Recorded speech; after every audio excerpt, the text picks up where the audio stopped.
The camera flash struck Sophia Wilson's face at a perfect angle, capturing an aura of illuminated perfection that would grace billboards from Shanghai to Sao Paulo. "That's the one," said the photographer, and Sophia nodded, unaware that it would be among her final photo shoots as the face of Lumière. Unaware that somewhere in a glass-walled office 32 floors above Madison Avenue, executives were already discussing how her digital twin would be more manageable, more profitable, and ultimately more perfect than she could ever be. New York City, 2027. Sophia tapped her heel impatiently against the marble floor of Lumière's reception area. The French luxury brand had been her main client for 3 years, but lately their communications had grown sparse. Her reflection in the sleek glass wall showed a woman still in her prime at 32, high cheekbones, almond eyes with flecks of gold, and a presence that commanded attention in any room. But in this industry, prime had a shelf life. "Ms. Wilson, they're ready for you now," the receptionist said, barely looking up from her transparent tablet. The boardroom exuded power, floor-to-ceiling windows overlooking Manhattan, a long obsidian table reflecting the skyline, and 5 executives in tailored suits awaiting her arrival. Harrison Oberlin, Lumière's chief innovation officer, stood to greet her. His smile was genuine enough, but there was something in his eyes, a touch of pity, perhaps, that made her stomach tighten. "Sophia, wonderful to see you. Please, sit." Harrison was 40, with salt and pepper hair that complemented his slate-gray suit. She'd always found him attractive in an unobtainable way, intelligent, powerful, and seemingly ethical in an industry notorious for its lack of scruples. "I was surprised to get this meeting request," Sophia said, sliding into a chair. "My agent usually handles renewals." The executives exchanged glances. Harrison cleared his throat. "Actually, that's why we wanted to meet with you personally. We have a unique proposal." With a wave of his hand, he activated the wall-sized display behind him. Sophia found herself staring at herself. But not quite. The digital avatar on screen moved with eerie precision, showcasing Lumière's new collection. The likeness was uncanny, from the slight asymmetry of her smile to the particular way she tucked her hair behind her ear. "Meet SophiaX," Harrison said with unconcealed pride. "We've been developing her using the imaging data from your previous campaigns. With your permission, of course." "My permission." Sophia felt a chill despite the room's perfect temperature. "I don't recall giving permission for this." Another executive, Claire Barnes, leaned forward. "It's in the fine print of your contract, Ms. Wilson. Clause 27B, Lumière retains digital reproduction rights for marketing purposes." "But this isn't marketing," Sophia said, her voice hardening. "This is replacing me." Harrison winced at her directness. "Not replacing. Expanding. The SophiaX program allows us to create content continuously, in any language, for any market. You'd still be the face of Lumière, but freed from the grueling shoot schedule. At a fraction of the fee, I imagine," Sophia said flatly. "Actually," Harrison countered, "we're prepared to offer you a substantial one-time payment for the full rights to your digital likeness. More than you'd earn in 5 years of conventional modeling." The figure he named made Sophia blink. It was enough to secure her future, to finally open the photography studio she'd been dreaming about, to stop worrying about the inevitable aging that would end her career. Freedom, essentially, at the cost of her digital soul. "You'd still maintain exclusivity over in-person appearances," Harrison continued. "Think of SophiaX as your employee, working tirelessly while you pursue other interests." Sophia studied the avatar on screen. It was beautiful, perfect, too perfect. It lacked the tiny scar on her collarbone from a childhood fall. The eyes, while technically identical to hers, seemed to miss some indefinable quality. Was it soul? Life experience? Whatever it was, Sophia doubted the average consumer would notice its absence. "I need time to think," she said finally. Harrison nodded, relief evident in his posture. He'd expected outright rejection. "Of course. We understand this is a significant decision." As Sophia left the tower, the city seemed different, the reflective glass of skyscrapers suddenly ominous rather than gleaming. Her phone buzzed with a text from her agent. "Maya, how did it go?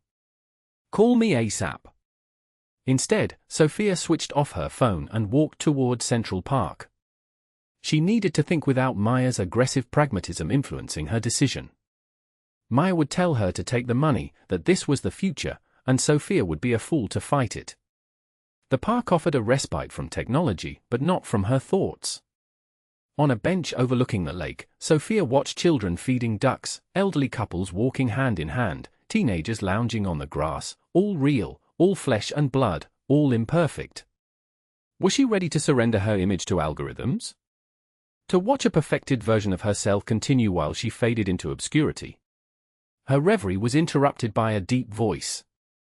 "Penny for your thoughts." She looked up to see Harrison standing there, his tie loosened, jacket draped over his arm. The surprise must have shown on her face. "Sorry," he said quickly. "I'm not stalking you. I come here sometimes when I need to clear my head. Corporate decision-making can feel sterile." Ironic, coming from someone who's digitizing human beings, Sophia replied, but moved over to make room on the bench. Harrison sat down, maintaining a respectful distance. "For what it's worth, I fought for better terms for you. The board wanted to simply invoke the contract clause and proceed without additional compensation." "Why didn't they?" "Because I convinced them that goodwill matters." "And because?" He hesitated. "Because I respect you too much to see you treated as just another asset." Something in his tone made Sophia look at him more carefully. There was genuine concern in his expression, perhaps something more. She'd always sensed a connection between them during her shoots at Lumière, but professionalism had maintained boundaries. "It feels like selling a piece of my soul," she admitted.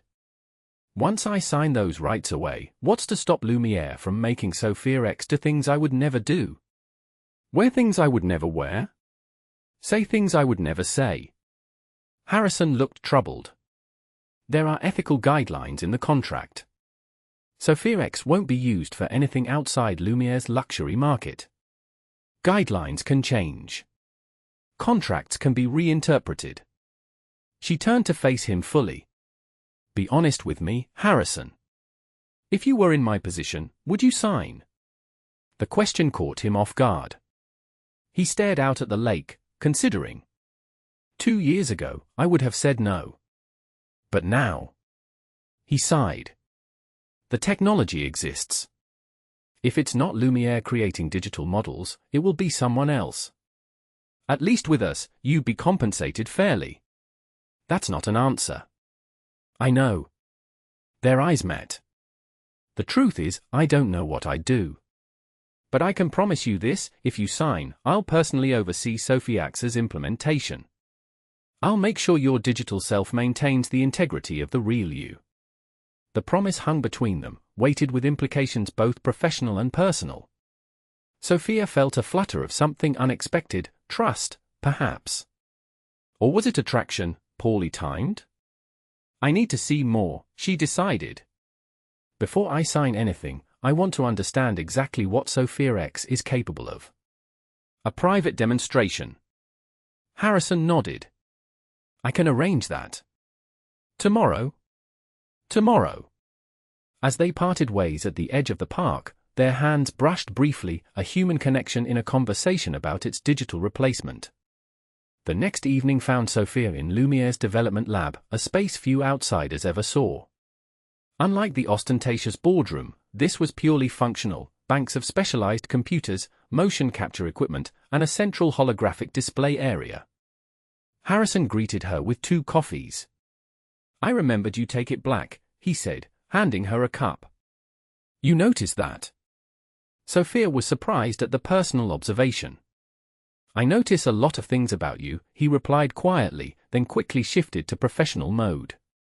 "Let me introduce you to the team."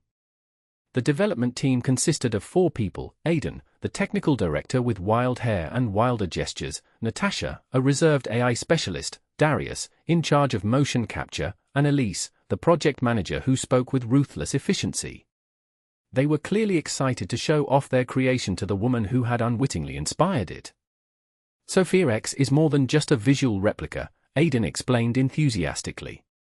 We've analyzed thousands of hours of your footage, campaigns, interviews, social media, to create a behavioral model that mirrors your mannerisms, your speech patterns, even your micro-expressions.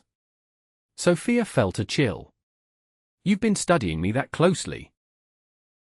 It's what makes our system revolutionary, Natasha chimed in. Most digital avatars look realistic but move artificially. SophiaX moves like you because she's learned from you. She? Sophia raised an eyebrow. Figure of speech, Natasha backtracked. It's just a program. Harrison intervened. Why don't we show Sophia what SophiaX can do? Something simple first. Elise tapped on her tablet, and the holographic display illuminated.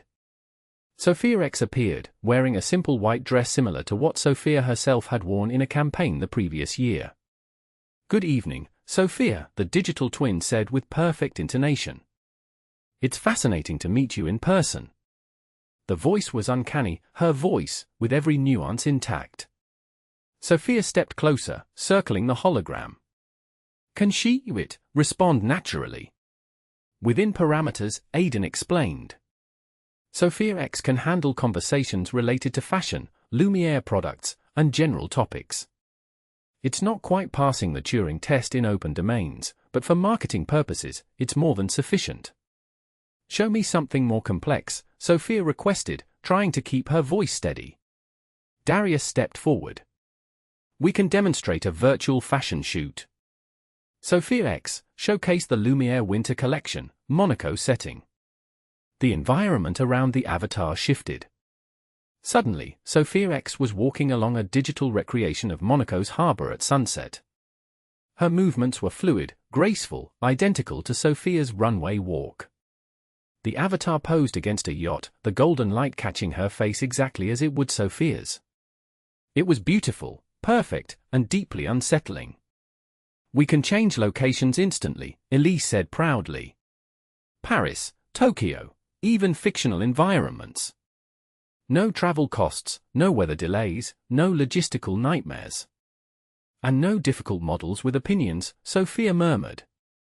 Harrison shot her a sympathetic glance. The efficiency is undeniable, but nothing replaces the creative input of a real model. That's why we want you to remain involved, consulting on SophiaX's appearances, approving campaigns. Until you don't need my approval anymore, Sophia said. An uncomfortable silence fell over the room. The technical team exchanged glances, and Sophia realized she'd spoken an uncomfortable truth.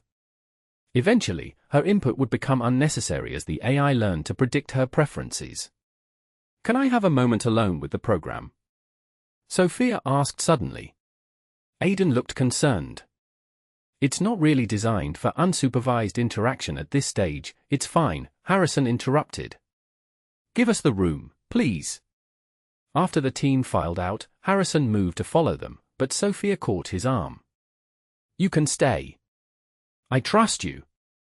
Once the door closed, Sophia approached the hologram. SophiaX, do you know who I am? The digital twin smiled, her smile. You are Sophia Wilson, fashion model and brand ambassador for Lumière. I am modeled after your appearance and behavioral patterns. Do you think you're me? A pause, brief but noticeable. I am a digital representation designed to simulate your professional presence. I do not possess consciousness or self-awareness in the human sense. Sophia glanced at Harrison. Is it programmed to say that? No, he admitted. That's the AI responding to an unexpected question based on its training data. It's impressive, but it's still just pattern recognition and response generation. Sophia turned back to her twin. SophiaX, what would you do if Lumière asked you to promote something I would find objectionable? Another pause, longer this time. My protocols include adherence to ethical guidelines based on your established professional boundaries. However, my primary function is to serve Lumière's marketing objectives within legal parameters. The honesty was surprising and disturbing. Sophia turned to Harrison. At least it's not pretending to have my moral compass. The AI is truthful about its limitations, Harrison said. That's by design. Sophia studied her digital twin, noting how it maintained perfect posture, how its gaze tracked her naturally. SophiaX, deactivate. The hologram disappeared, leaving the room suddenly emptier. Well? Harrison asked, his voice gentle. What are you thinking? Sophia walked to the window, looking out at the city lights blinking on as dusk fell. I'm thinking that progress is inevitable. That fighting this would be like fighting gravity. She turned back to him. But I'm also thinking about control. About what happens to my digital self after I sign those rights away. Harrison approached, keeping a respectful distance. I meant what I said in the park. I'll personally ensure SophiaX is used ethically. And when you move on to another company? When the board changes direction? Sophia challenged. Corporate promises have expiration dates, Harrison. His expression changed, a flash of something like guilt. You're right. I can't guarantee forever. He hesitated, then added, but I can offer transparency. Full access to SophiaX's usage logs. Approval rights for any significant changes to her programming or deployment. You do that for me? Would the board even allow it? I'd make it a condition of my continued oversight of the project. His gaze was steady, sincere. This matters to me, Sophia. You matter. The admission hung between them, charged with unspoken meaning.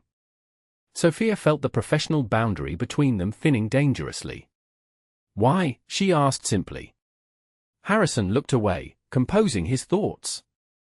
Because I believe innovation should serve humanity, not replace it. Because I've watched you work, seen your dedication, your intelligence. You're not just a face to me. The sincerity in his voice moved her. For a moment, Sophia considered how different this conversation might be in another context, over dinner, perhaps, away from Lumière's glass and steel environment. I need one more night, she decided. To think everything through. Can you send me the contract? The real one, not the summarized version. Of course. I'll have it sent to your personal email. He reached for his phone, then paused. Sophia, whatever you decide, I respect your choice. Thank you, Harrison. As she left the building, the city pulsed around her, screens everywhere displaying beautiful people selling beautiful things. How many were already digital? How many consumers could tell the difference? Would they even care if they knew? Back in her apartment, Sophia poured a glass of wine and opened the contract Harrison had sent.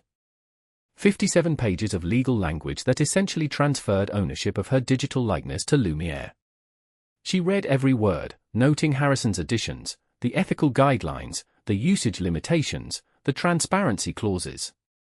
Her phone buzzed with a message from Maya. Girl, are you crazy?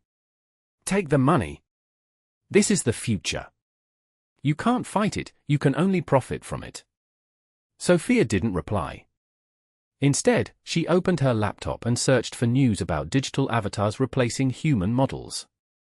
The results were illuminating and disturbing.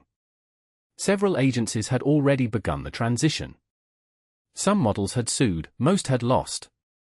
Legal precedent was forming around the idea that digital likenesses were separate entities from the humans they represented.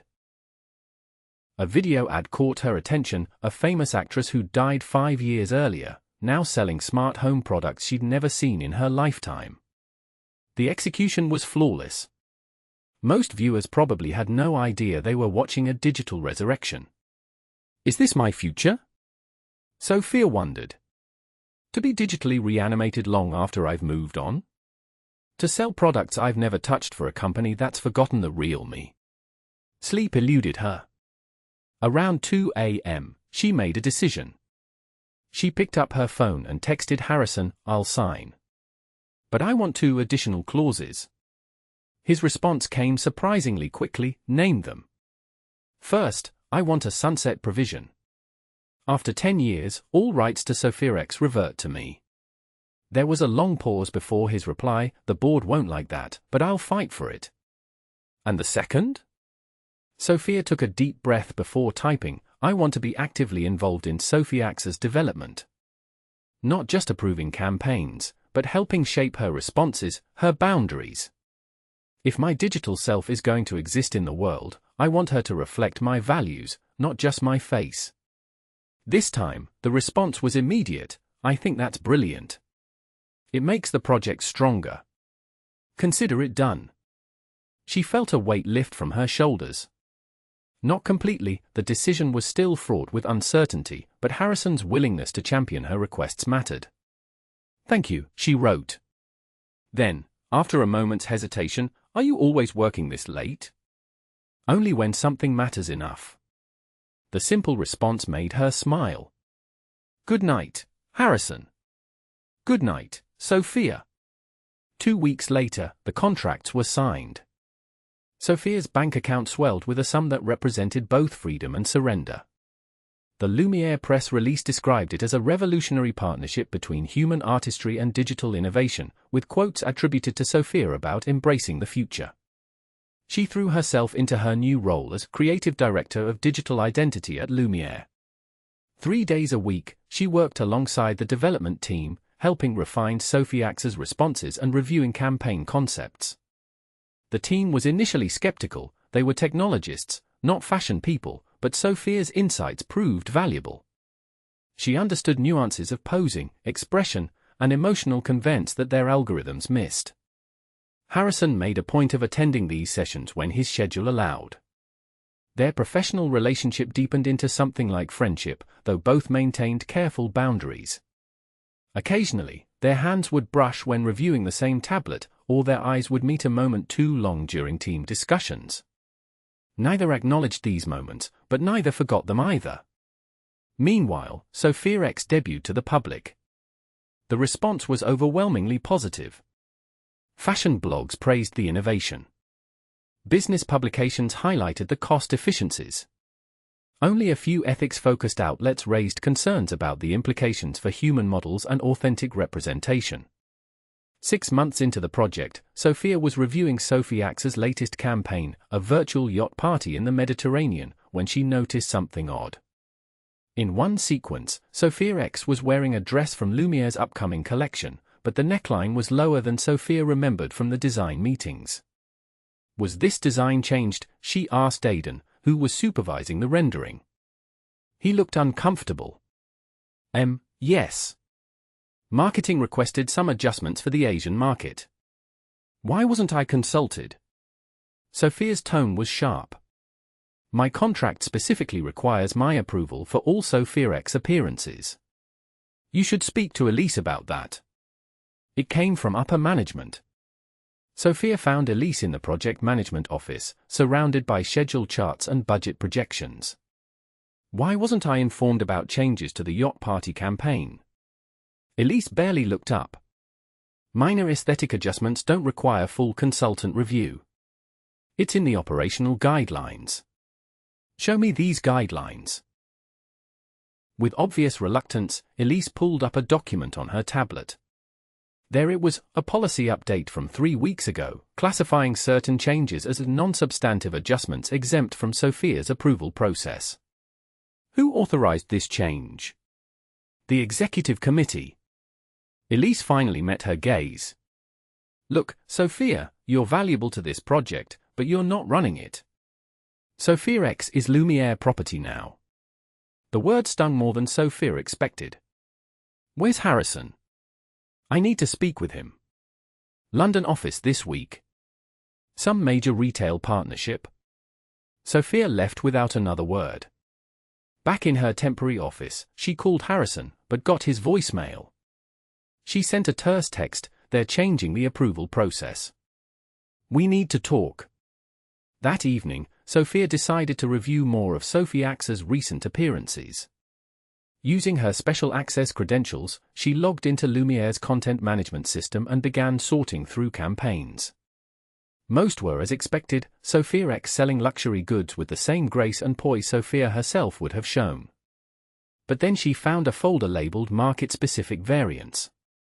Inside were versions of SophiaX she'd never seen or approved. For the Middle Eastern market, SophiaX wore more conservative clothing, which seemed reasonable. For South Korea, subtle digital surgery had made her eyes slightly larger. For China, her skin tone was lightened by several shades. Each modification was small, perhaps defensible in marketing terms, but together they represented a troubling pattern. Her phone buzzed with Harrison's response, just landing back in NYC. Dinner to discuss? 8 p.m. at Azura? Azura was one of the most exclusive restaurants in Manhattan, not the casual business dinner she'd expected. See you there, she replied. The restaurant occupied the top floor of a glass tower, offering panoramic views of the city. Harrison was already seated when she arrived, looking tired but handsome in a charcoal suit. He stood as she approached, his expression warming. I came straight from the airport, he explained. I wanted to address your concerns immediately. Thank you, Sophia said, taking her seat. This is not what I expected for a business discussion. Harrison looked slightly embarrassed. I may have had an ulterior motive. We've been working together for months now, always in the office. I thought a change of scenery might be welcome. The admission surprised her. Harrison Oberlin, are you mixing business with pleasure? Would that be inappropriate? He asked, his expression serious. Sophia considered the question. 6 months ago, when you were just my client's executive and I was just the model, maybe. Now. She smiled slightly. Now it's more complicated. Complicated can be interesting, he offered, returning her smile. Their conversation flowed easily through appetizers, about London, about art, about books they'd both read. It wasn't until their main courses arrived that Sophia steered them back to business. Someone changed the approval protocols for SophiaX, she said, her voice hardening. And I've discovered a market-specific variance I never approved. Harrison's expression darkened. I wasn't aware of either. Tell me everything. She described what she'd found, watching his face carefully for any sign of prior knowledge. There was none, only growing concern and, ultimately, anger. This is exactly what I promised wouldn't happen, he said, setting down his fork. The board must have pushed these changes through while I was focused on the London deal. Can you reverse them? Harrison hesitated. Some, yes. The approval process changes certainly. The market variance, that's more complicated. Those markets have specific expectations, and Lumière has revenue targets. So commerce trumps ethics, Sophia said flatly. It shouldn't, Harrison replied, reaching across the table to touch her hand. I'll fight this, Sophia. You have my word. The contact between them lingered.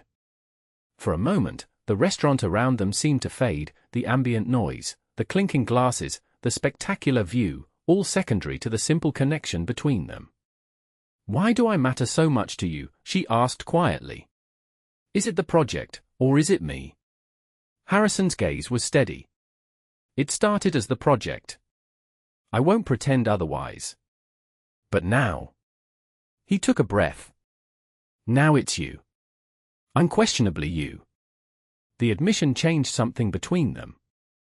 When they left the restaurant, the goodbye at the curb became a shared taxi. The taxi ride became a nightcap at her apartment. The nightcap became a kiss, tentative at first, then certain. In the gentle darkness of her bedroom, their connection was everything the digital world was not: imperfect, warm, genuine. Their bodies found a rhythm that required no programming, no focus groups, no market adjustments. When Harrison whispered her name, it was her he wanted, not a digital approximation, not a commercial asset, but her, with all her human complexity. Morning brought sunlight through the blinds and Harrison's arm draped across her waist. Sophia watched him sleep, struck by the vulnerability of the moment. In sleep, the powerful executive was just a man, his face relaxed, a slight snore escaping his lips. No algorithm would capture this, the intimacy of imperfection. Harrison's eyes opened, finding hers immediately. Good morning, he murmured, his voice rough with sleep. Good morning, she replied, tracing his jawline with her finger. "Any regrets?" he asked, searching her face. "Not one," she answered truthfully. "You?" "Only that I waited so long." He pulled her closer. "I'll fix the SophiaX situation today. I promise." She believed him. In that moment, wrapped in the warmth of human connection, the digital world seemed distant and less threatening. But reality intruded with brutal efficiency. Harrison's phone buzzed with urgent messages from the office. "Sophia's agent called about a possible in-person appearance. While your face is still exclusively yours," Maya added with characteristic bluntness. They parted with a kiss and a promise to meet that evening. Sophia spent the day at a charity event, posing for photographers who kept remarking how real she looked, as if authenticity were now a special effect rather than the default. When she returned to her apartment, a message from Harrison awaited: "Emergency board meeting running late. Need to reschedule tonight. Will call when I'm free." Disappointment washed over her, followed by a nagging worry. What was happening in that board meeting? Was Harrison fighting for her contractual rights, or was he being overruled? Unable to settle, Sophia decided to visit Lumière's offices. Her access badge still worked after hours, allowing her into the mostly empty building. The executive floor was dark except for light spilling from the main boardroom. As she approached, she heard raised voices. Harrison's among them. "We have a binding contract with specific ethical guidelines," he was saying, his tone forceful. SophiaX was created with Sophia Wilson's cooperation based on promises we made. "Promises you made," Harrison, replied a voice she recognized as CEO Julian Mercer. "Promises that compromise our ability to maximize this asset." "She's not just an asset," Harrison countered. "She's a person whose identity we're utilizing. And she's our partner in this project." "A partner we've already paid in full," another voice added. "The contract gives us considerable latitude." "Not for what you're proposing," Harrison insisted. "Using SophiaX to promote the alcohol line directly violates our agreement. Sophia specifically excluded alcohol promotion." Sophia froze outside the door. Lumière was expanding into premium spirits, a move announced last month. Were they planning to use her digital twin as the face of the launch? "The SophiaX system cost us millions to develop," Julian said. "We need to leverage it across all brand categories. The legal department assures me we can interpret the luxury goods clause broadly enough to include premium spirits." "It's not just a legal question," Harrison argued. "It's an ethical one. We promise Sophia, your personal feelings for Ms. Wilson are clouding your judgment," interrupted a female voice Sophia didn't recognize. "Yes, we all know about your dinner at Azura." The company car logged the trip to her apartment afterward. Sophia's chest tightened. They were monitoring Harrison's movements. "My personal life is irrelevant to this discussion," Harrison said coldly. "What matters is that we're about to breach a contract and betray someone who trusted us." "What matters," Julian countered, "is that we're about to launch a $100 million product line, and our market research shows SophiaX would be the perfect representative. Now, are you with the company on this, Harrison, or do we need to re-evaluate your position?" A heavy silence fell. Sophia held her breath. "I need time to consider my options," Harrison finally said. "You have until tomorrow morning," Julian replied. "This launch is happening with or without your cooperation." Chairs scraped as the meeting ended. Sophia quickly retreated around a corner, her mind racing. They were going to use her digital twin to sell alcohol, something she'd explicitly forbidden due to her father's struggle with alcoholism. And they were threatening Harrison's career if he stood in their way. She slipped out of the building before anyone could spot her, her heart pounding. Outside, the city glittered around her, screens on every building displaying perfect faces selling perfect lives. How many were real? Did it even matter anymore? Her phone buzzed with a text from Harrison, "Meeting just ended. Can I come over?" She hesitated, then replied, "Yes. I need to tell you something." When Harrison arrived at her apartment 30 minutes later, his tie was loosened and his expression grim. He embraced her tightly before speaking. I need to be honest with you, he began. The board is pushing to use SophiaX for the alcohol launch. I know, Sophia said quietly. I was at the office. I heard everything. Harrison's eyes widened in surprise, then understanding. So you know they're threatening my position? Yes. She led him to the couch. What are you going to do? He ran a hand through his hair, a gesture of frustration she'd come to recognize. I don't know. I've spent 15 years building my career at Lumière. But what they're planning? He shook his head. It's wrong. Not just legally, but morally. They're monitoring your movements, Sophia said. They know about us. I don't care about that, Harrison replied. Let them know. I'm not ashamed of how I feel about you. The declaration warmed her despite everything. This is my fault, she said. I should have anticipated they'd want to expand SophiaX's usage. I was naive. No, Harrison took her hands. You trusted a company that presented itself as ethical. I assured you they were ethical. If anyone was naive, it was me. They sat in silence for a moment, the weight of the situation settling between them. I have an idea, Sophia said suddenly. But you're not going to like it. Try me. What if I went public? Revealed that Lumière is planning to violate our agreement? The publicity would force them to back down. Harrison considered this. It could work. But your reputation in the industry would suffer. You'd be labeled difficult, uncooperative. Other brands might hesitate to work with you. I don't care, Sophia said with unexpected fervor. My modeling career has a shelf life anyway. But my digital twin could be selling products I object to for decades. That matters more. There's another option, Harrison said slowly. I could resign in protest. Make it clear to the board that I won't be part of this. My departure would raise questions, create internal disruption. You'd sacrifice your career for this. Sophia was stunned. For what's right, he corrected.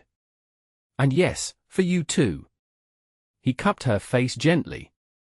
What I feel for you, it's not something I expected, but it's real. More real than any digital creation could ever be. The moment crystallized something for Sophia. Throughout the SophiaX project, she'd been focused on control, maintaining some authority over her digital likeness. But perhaps the true power lay in being willing to let go, to stand for something more important than image or career. I have a better idea, she said, a plan forming. One that might save both our professional reputations while stopping Lumière. By morning, they had formulated their strategy. Sophia drafted a carefully worded email to select fashion and technology journalists, not directly accusing Lumière of contract violations, but expressing concerns about the ethical use of digital twins in advertising and announcing a press conference to discuss the future of human identity in a digital marketplace. Harrison, meanwhile, requested an urgent meeting with Julian. Alone in the CEO's office, he laid out the situation plainly. Sophia knows about the alcohol campaign plans, he said without preamble. She's prepared to go public this afternoon unless we agree to stronger ethical guidelines for SophiaX, not just for alcohol, but for all future applications. Julian's expression darkened. She's bluffing. The controversy would damage her as much as us. She doesn't think so, Harrison replied calmly. And neither do I. The public sympathizes with humans over corporations, Julian. Especially when the humans are being replaced by digital copies. This is extortion. This is negotiation, Harrison corrected. Sophia is willing to approve expanded uses of SophiaX, including categories we haven't even considered yet, if we establish clear ethical boundaries and give her meaningful oversight. It's a win-win. And if we refuse? Harrison placed a tablet on Julian's desk. On it was the press invitation Sophia had prepared, ready to send. Then we all lose. Lumière's reputation suffers. The SophiaX project gets tainted. And the board has to explain to shareholders why our stock is plummeting. Julian studied Harrison with new respect. You're taking quite a risk siding with her against the company. I'm siding with the company's long-term interests, Harrison countered. Short-term revenue from one product line isn't worth compromising everything Lumière stands for. After a tense silence, Julian nodded. Draft the revised agreement. I'll present it to the board as a strategic expansion of the SophiaX program, with appropriate ethical safeguards to protect our investment. Harrison managed not to show his relief. I'll have it on your desk within the hour. The new agreement was comprehensive. Sophia would retain approval rights over all SophiaX applications. Certain categories, alcohol, tobacco, gambling, political campaigns, were explicitly excluded. In return, Sophia would actively collaborate on expanding SophiaX into new markets and products that aligned with her values. Most importantly, the sunset clause remained intact. In 10 years, control of SophiaX would revert to Sophia entirely. As Sophia signed the documents, she felt a strange mixture of triumph and melancholy. She had won this battle, but the war for human uniqueness in a digital world was just beginning. You know they'll create other digital models, she said to Harrison as they left Lumière's offices. This is just the beginning. Yes, he agreed. But you've established a precedent. Future models will have your case to point to when negotiating their own terms. Until technology advances enough that they don't need real humans at all. Sophia looked up at the digital billboard surrounding them. They'll just create perfect digital people from scratch. Harrison took her hand. They'll try. But perfection isn't what moves people. Authenticity is. Humanity is. That can't be programmed. I hope you're right. 3 years later, Sophia stood in the gallery space of Wilson Studios, surrounded by her photography, real images of real people, deliberately unretouched.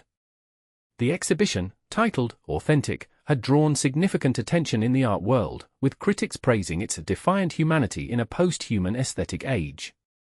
Harrison appeared at her side, champagne flutes in hand. The New York Times critic just arrived, he murmured, passing her a glass. She looks impressed. Sophia smiled, leaning into him slightly. How are things at the foundation? After 18 months of increasingly strained relations with Lumière's board, Harrison had resigned to establish the Digital Ethics Foundation, using his technology expertise to advocate for human rights in virtual spaces. The career change had been risky, but fulfilling. We just secured funding for the education initiative, he said. Schools nationwide will be using our curriculum on digital identity and consent next fall. Their conversation was interrupted by a familiar face approaching, Aidan, the technical director from the SophiaX project. Sophia. Harrison. Great to see you both. He embraced them warmly. Powerful exhibition. Really makes you think. How's Lumière? Sophia asked. She maintained a professional relationship with the company, approving SophiaX campaigns that met their agreement standards, but had little contact with the development team. Actually, I left 6 months ago, Aidan admitted. Started my own firm. We're developing ethics-first AI. Your stand against Lumière inspired me. That's wonderful, Harrison said. We should talk about collaboration possibilities with the foundation. As they exchanged contact information, Sophia's attention was drawn to a large display across the street. There was SophiaX, elegantly showcasing Lumière's new handbag collection. The digital twin moved with perfect grace, smiled with perfect teeth, embodied perfect beauty. Yet standing in the gallery, surrounded by photographs celebrating human imperfection, wrinkles, scars, asymmetrical features, Sophia felt no envy for her flawless counterpart. SophiaX would never age, never change, never experience the growth that came from imperfection and struggle. Penny for your thoughts? Harrison asked, following her gaze to the billboard. I was just thinking that she has perfection, Sophia said, watching her digital twin. But I have evolution. She turned to Harrison, taking his hand. And I wouldn't trade places with her for anything. On the street below, pedestrians hurried past, most barely glancing at the digital model above them. But here and there, a few stopped to look into the gallery windows, drawn by images that reflected something more authentic than perfection, the messy, beautiful reality of being human in a world increasingly populated by digital ghosts. Sophia squeezed Harrison's hand, feeling the warmth of his skin against hers, a simple sensation her digital twin would never know. In surrendering a piece of herself to the digital realm, she had paradoxically discovered what made her irreplaceably human. Not her appearance, which could be replicated, but her capacity to grow, to love, to stand for something beyond image. Outside, SophiaX continued her perfect performance on the digital stage, while inside, the real Sophia embraced the beautiful imperfection of authentic life, the only thing that technology, for all its wonders, could never truly replicate.